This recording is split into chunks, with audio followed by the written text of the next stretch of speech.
Hi பா, எல்லாம் எப்படி இருக்கீங்க? இன்னைக்கு நம்ம செரின் வீட்டு சாப்பாடுல ஒரு சிம்பிளான ஒரு லஞ்ச் தான் பண்ண போறோம். என்னன்னா குழம்பு பண்ண மாட்டோம், பொரியல் பண்ண மாட்டோம், ரசம் பண்ண மாட்டோம். ஒரே தான் ஒரு வெரைட்டி ரைஸ் ஒன்று பண்ண போறோம். அதுவும் ரேஷன் அரிசியில பண்ண போறோம். ரேஷன் அரிசியில பண்ண போற சாதம் எவ்வளவு ருசியா பண்ணலாம் அப்படிங்கிற மாதிரி இன்னைக்கு நம்ம பார்க்க போறோம். அதுக்கு முன்னாடி உங்களுக்கு நான் ஒன்று சொல்றேன். நம்ம கிச்சன்ல பாருங்க, புதுசா வந்து கிச்சனுக்கு வந்து ஸ்டிக்கர் ஒட்டியாச்சு. முதல்ல பார்த்தீங்கன்னா ஃபுல் கருப்பா இருந்துச்சு. இப்போ பார்த்தீங்கன்னா நல்லா பால் மாதிரி நல்லா உட்டு மாதிரி இருக்கிற மாதிரி ஒரு கலரில் ஒரு ஸ்டிக்கர் ஒட்டியிருக்கும். பார்க்குறதுக்கு உங்களுக்கு எப்படி இருக்குன்னு சொல்லிட்டு கமெண்ட்டில் சொல்லுங்கள். இந்த கலர் நல்லா இருந்துச்சா இல்லை முன்னாடி இருந்த கலர் நல்லா இருந்ததா அப்படின்னு சொல்லிட்டு சொல்லுங்கள். எனக்கு என்னமோ இது வந்து பார்க்குறதுக்கு கொஞ்சம் பளிச்சுன்னு இருக்கிற மாதிரி இருக்குது. அது வந்து கொஞ்சம் டல்லாக ரொம்ப டார்க்காக இருக்கிற மாதிரியும் அது இருட்டாக இருக்க மாதிரியும் இருக்கும். அந்த ரூமே இருட்டாக இருக்க மாதிரி இருக்கும். இது வந்து பார்த்திங்கன்னா நல்ல வெளிச்சமாக இருக்குது. நம்ம ரூமை பார்க்குறப்பவே நல்ல வெளிச்சமாக இருக்கிற மாதிரி எனக்கு தோணுது. உங்களுக்கு எப்படி இருக்குது அப்படின்னு சொல்லிட்டு நீங்கள் கமெண்ட்டில் சொல்லுங்கள். இப்போ நம்ம சாதம் பண்ணுறதுக்கு என்னென்ன தேவை அப்படிங்கிறத பார்க்கலாம். நம்ம ரேஷன் அரிசி அப்படிங்கிறதுனால நல்லா கழுவி எடுத்துக்கோங்க. சில நினைப்பீங்க ரேஷன் அரிசியில் வந்து ஸ்மெல் எல்லாம் இருக்கும், ரேஷன் அரிசியில் ஒரு மாதிரி வாசம் வரும் அப்படின்னு நினைப்பீங்க. அந்த மாதிரி நினைக்கிறவங்க சுடு தண்ணி ஊற்றி கூட நல்லா கழுவிட்டு ஒரு அரை மணி நேரத்துக்கு ஊற வச்சு எடுத்துக்கோங்க. ஊற வச்சுட்டு மறுபடியும் அந்த தண்ணியை கழுவி ஊற்றிட்டு மறுபடியும் எடுத்துக்கோங்க. அப்போ அந்த உங்களுக்கு அந்த வாசனை வந்து வராது. இப்போ நான் அரிசியும் பார்த்தீங்கன்னா ஒரு படி, நம்ம வீட்டில் ஒரு நேரத்துக்கு சாப்பிட்றதுக்கு ஒரு படி அரிசி எடுத்து ஊற வச்சுருக்கேன். ஒரு அரை மணி நேரம் கிட்ட ஊறிட்டுருக்கு. அதே பார்த்தீங்கன்னா ஒரு படி அரிசிக்கு அரைப்படி துவரம் பருப்பும் ஊற வச்சுருக்கேன். அது ரெண்டுமே அரை மணி நேரமாக ஊறிட்டுருக்கு. இப்போ நம்ம வந்து சாதம் வந்து தாளித்து விட்டுறலாம். முதல்ல பருப்பு ஊற வச்சுருக்கோம், அரிசி ஊற வச்சுருக்கோன்னு சொல்லிட்டீங்க. ஆனால் என்ன சாதம் அப்படின்றத சொல்லலை. காய் சாதம் பண்ண போகிறோம். நம்ம பார்த்தீங்கன்னா ஸ்கூல்களெல்லாம் படிக்கிறப்போ வந்து ஸ்கூல் படிக்கிறப்ப பார்த்தீங்கன்னா நிறைய பேருக்கு அனுபவம் இருக்கா என்னன்னு தெரியல. ஸ்கூல்லலாம் பார்த்தீங்கன்னா அந்த மாதிரி காய் சாதம் செஞ்சு கொடுப்பாங்க. அந்த டைமில் நான் ஸ்கூல் படிக்கிறப்பெல்லாம் பார்த்தீங்கன்னா அந்த சாதம் வந்து ரொம்ப டேஸ்டியாக இருக்கும். சாப்பிட்றதுக்கு ரொம்ப நல்லா இருந்துச்சுல அப்படின்னு தோணும். அந்த மாதிரி சாதம் தான் இன்றைக்கி நான் பண்ண போகிறேன். அதனால தான் அதுக்காக நான் ரேஷன் அரிசி எடுத்திருக்கேன். பெரும்பாலும் ரேஷன் அரிசி வந்து எல்லாருமே நம்ம ரேஷனில் வந்து வாங்குறது தான். அது எல்லா வீட்லேயுமே இருக்கும் இல்லையா, அதனால தான். சரி, இப்போ குக்கர் வச்சுட்டேன். குக்கரில் தான் பண்ண போகிறோம். இப்போ வந்து எண்ணெய் ஊற்றிடலாம். எண்ணெய் காஞ்சதுமே கடுகு உளுந்து, கடுகு பொரிய ஆரம்பித்ததுமே ஒரு 1/4 ஸ்பூன் அளவுக்கு சீரகம், கொஞ்சம் கருவேப்பிலை, ஒரு 20 போல் சின்ன வெங்காயம், ஒரு 5 பல் பூண்டு சேர்த்துட்டு இதை வதக்கி விட்டுறலாம்.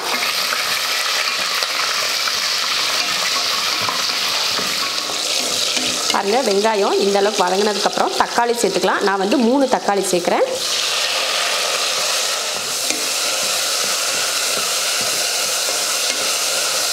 தக்காளி போட்டு வதக்கினதுக்கப்புறமா காய் சேர்த்துக்கலாம். காய் வந்து பார்த்திங்கன்னா நான் வந்து கேரட் எடுத்திருக்கேன், பீன்ஸு, அப்புறமா முருங்கைக்காய், கத்திரிக்காய், இந்த 4 காய் நான் எடுத்திருக்கேன். நம்ம வீட்டில் என்ன காய் இருக்கோ அந்த காய் நீங்கள் சேர்த்துக்கலாம். இதில் ஒரே ஒரு காய் இருக்கா, சரி ஒரு காய் கூட நீங்கள் சேர்த்துக்கலாம். அது உங்கள் விருப்பம் காய் சேர்க்குறது. அதே சமயம் எவ்வளோ காய் சேர்க்கணும் அப்படிங்கிறது உங்கள் விருப்பம். நான் எல்லா காயுமே சேர்த்து ஒரு 1/4 கிலோ அளவுக்கு எடுத்திருக்கேன். அதை சேர்த்துட்றேன்.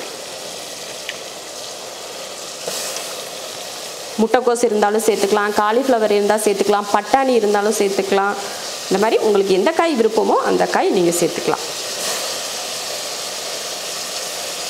நான் எல்லாம் இந்த 4 காய் சேர்த்து 1/4 கிலோ எடுத்திருக்கேன். அதே சேர்த்துட்டு காய் வதங்கிறதுக்கு தேவையான உப்பு, கொஞ்சம் உப்பு சேர்த்துருக்கேன், அப்புறமா கொஞ்சம் சேர்த்துக்கலாம். காயை வதக்கி விட்டுறலாம். காயை வந்து இப்போ நல்லா வதக்கி விட்டுறலாம். அந்த காய் தக்காளி எல்லாமே ஒன்றா சேர்ந்து வதங்கி வரட்டும். கிட்டத்தட்ட ஒரு 5 நிமிஷம் கிட்ட இது வதங்கட்டும். அதுக்கப்புறமா நம்ம மசாலா சேர்த்துக்கலாம். வெங்காயம் தக்காளி காய் எல்லாமே நல்லா வதங்கிருச்சு. இப்போ காயெல்லாம் பார்த்தீங்கன்னா நல்லா 5 நிமிஷம் நல்லா வதக்கியாச்சு, நல்லா வதங்கி வந்துடுச்சு. இப்போ நம்ம பண்ண போகிறது என்னென்னா மசாலா பொடி சேர்த்துக்கலாம். நம்ம வீட்டில் சாம்பார் தூள் இல்லைன்னா குழம்பு தூளெல்லாம் வச்சுருப்போம் பார்த்திங்களா, அதுதான் நம்ம சேர்க்க போகிறோம். நார்மலாக நம்ம சேர்க்குற சாம்பாருக்கோ இல்லை மற்ற ரைஸுக்கோ நார்மல் ரைஸுக்கோ சேர்க்குறத விட கொஞ்சம் மசாலா வந்து இதில் கொஞ்சம் அதிகமாக சேர்த்துக்கிட்டிங்கன்னா உங்களுக்கு வந்து டேஸ்ட் வந்து காரசாரமாக இருந்துச்சுன்னா சூப்பராக இருக்கும் இந்த ரைஸ் வந்து சாப்பிட்றதுக்கு. அந்த மாதிரி தான் இப்போ நம்ம சேர்க்க போகிறோம். இதில் இப்போ நம்ம சாம்பார் தூள் சேர்த்துடலாம். நான் வந்து சாம்பார் தூள் சேர்த்துக்கிறேன். 1 2 3 ஸ்பூன் சாம்பார் தூள், கொஞ்சம் மஞ்சள் தூள். இதையும் கலந்து விட்டுறலாம்.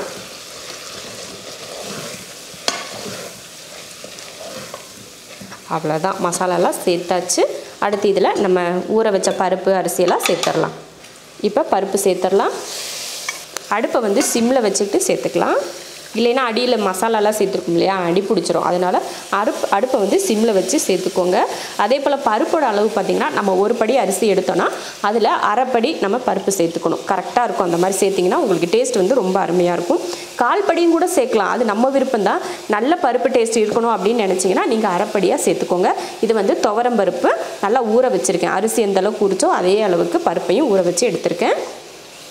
அடுத்து அரிசி சேர்த்துடலாம். தண்ணியெல்லாம் வடிச்சிட்டு தான் சேர்க்குறேன். பாருங்கள் அரிசி எப்படி சூப்பராக கழுவிருக்கேன் பாருங்கள். இந்த மாதிரி நல்லா கழுவி எடுத்துக்கோங்க. அரிசி பருப்பு சேர்த்துட்டு நல்லா கலந்து விட்டுறலாம்.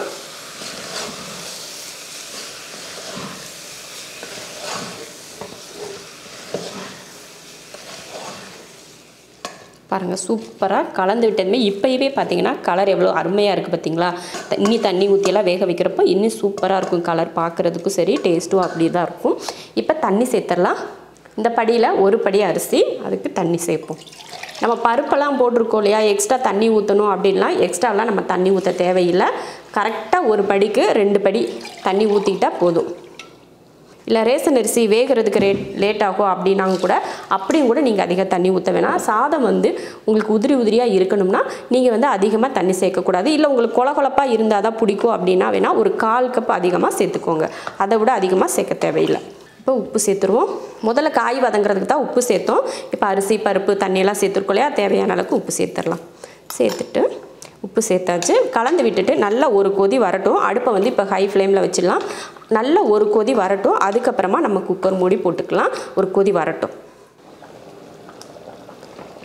பாருங்கள் நல்லா கொதிச்சிருச்சு. இப்போ குக்கர் மூடி போட்டுடலாம்.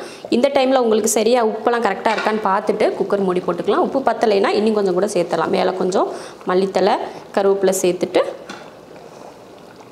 அவ்வளோதான். இப்போ மூடிடலாம்.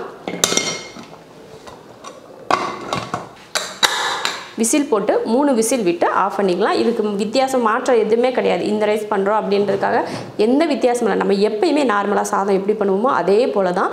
மசால் மட்டும் கொஞ்சம் நம்ம முன்னாடி சேர்க்குறத விட கொஞ்சம் 1 ஸ்பூன் அதிகமாக சேர்த்துக்கிட்டிங்கன்னா நல்லாயிருக்கும். இப்போ இது விசில் வரட்டும். 3 விசில். நான் வந்து இதில் பெருங்காயத்தூள் வந்து சேர்த்துக்கல. எதுக்காக சேர்க்கல அப்படின்னு பார்த்தீங்கன்னா, நம்ம சாம்பார் தூள் இருக்கு இல்லையா, அதில் வந்து நம்ம பெருங்காயத்தூள் சேர்த்து தான் சாம்பார் தூள் அரைச்சிருப்போம். அதனால நம்ம பெருங்காயத்தூள் வந்து எக்ஸ்ட்ரா வந்து நான் சேர்த்துக்கல. உங்களுக்கு வேணும்னா நீங்கள் எக்ஸ்ட்ரா பெருங்காயத்தூள் சேர்த்துக்கலாம். அதே போல் பார்த்திங்கன்னா நான் இந்த ரைஸ்க்கு வந்து சைடிஷ் எதுவுமே பண்ணலை. ஏன்னா அதில் இருக்க காய்களே போதும் நம்ம சாப்பிட்றதுக்கு. அதனால எக்ஸ்ட்ரா வந்து நம்ம சைடிஷ் வச்சுக்கவே தேவையில்லை. அப்படி சைடிஷ் வேணும்னா ஒரு அப்பளம் கூட நீங்கள் பொரிச்சுக்கிட்டிங்கனாலே போதும். ரொம்ப சிம்பிளாக வேலை முடிஞ்சிடும். குழம்பு தனியாக, வறுவல் தனியாக, இல்லை பொரியல் தனியாக, ரசம் தனியாக இது எதுவுமே வைக்காமல் இந்த மாதிரி ஒரே சாதமாக வச்சுட்டிங்கன்னா நல்லாயிருக்கும். இந்த ரைஸை பொறுத்த வரைக்கும் பார்த்தீங்கன்னா நீங்கள் வெரைட்டி ரைஸாக செஞ்சிங்கன்னா டேஸ்ட் ரொம்ப அருமையாக இருக்கும். உங்களுக்கு வித்தியாசமே தெரியாது. அதனால் வெரைட்டி ரைஸாக நீங்கள் செஞ்சுக்கிட்டிங்கன்னா ரொம்ப நல்லாயிருக்கும். உங்களுக்கும் வேலையும் ஈஸியாக முடியும். இப்போ விசில் வந்ததுக்கப்புறமா நம்ம மற்றதை எடுத்து பார்த்துக்கலாம். 3 விசில் விட்டு ஆஃப் பண்ணி ஸ்டீமும் பார்த்திங்கன்னா நல்லா இறங்கிருச்சு. இப்போ ஓப்பன் பண்ணி பார்க்கலாம். பாருங்கள் எவ்வளோ சூப்பராக வெந்திருக்கு பார்த்தீங்களா. சூப்பரான காய் சாதம் ரெடி ஆயிருச்சு. சூப்பரான ஒரு காய் சாதம் ரெடி ஆயிடுச்சு. எப்படா சாப்பிட்லான் இருக்கு. அந்த கலரை பார்க்குறப்பவே சாப்பிட தூண்டுது. அதே போல் இதை காய் சாதம்னு சொல்லலாம், இல்லை கூட்டாஞ்சோறு அப்படின்னு கூட நம்ம சொல்லிக்கலாம். ரொம்ப டேஸ்டியான ஒரு சூப்பரான ஒரு சாதம். இப்போ நம்ம வந்து ஒரு பிளேட்டுக்கு மாற்றிக்கலாம்.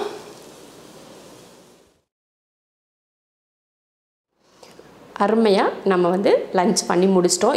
இந்த மாதிரி லஞ்ச் நம்ம பண்ணிட்டோம்னா நம்ம குழம்பு ரசம் தனித்தனியாக செய்ய தேவையில்லை. இந்த மாதிரி ஒரே ரைஸாக செஞ்சு முடிச்சிடலாம். அதுவும் ரேஷன் அரிசியில் இந்த மாதிரி செஞ்சு பாருங்கள். ரொம்ப ரொம்ப சூப்பராக இருக்கும். இதே போல் செஞ்சு பார்த்துட்டு எப்படி இருக்குன்னு சொல்லிவிட்டு நம்ம கமெண்ட்டில் சொல்லுங்கள். பிடிச்சிருந்தா லைக் பண்ணிவிட்டு ஷேர் பண்ணிவிட்டு நம்ம ஷெரின் வீட்டு சாப்பாடு சேனலை சப்ஸ்கிரைப் பண்ணி பக்கத்தில் இருக்க பெல் ஐக்கானை கிளிக் பண்ணி வச்சுக்கோங்க. இப்போ சாப்பிட போகலாம்.